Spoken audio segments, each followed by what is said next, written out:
উচ্ছেদৰ নামত লখিমপুৰত প্ৰশাসনৰ বৰ্বৰতা বৃহৎ কঠিয়াতলীত নিৰ্দয়তাৰে চলালে বুলডোজাৰ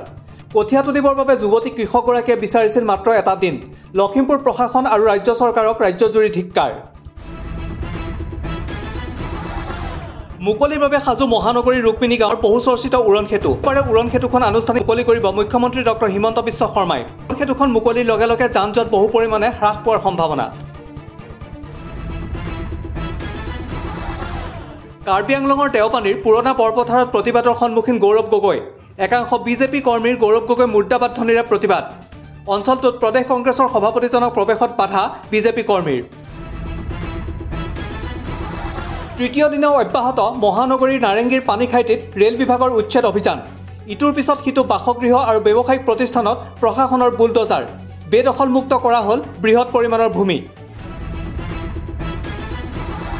সৰ্বসাধাৰণৰ প্ৰতিবাদত নতশিৰ দিল্লীৰ বিজেপি চৰকাৰৰ 15 বছৰ পুৰণি গাড়ীক ইন্ধন নিদিয়াৰ সিদ্ধান্ত বাতিল পূৰ্বৰ দৰে দিল্লীত সকলো শ্ৰেণীৰ যান-বাহনে লাভ কৰিব প্ৰয়োজনীয় ইন্ধন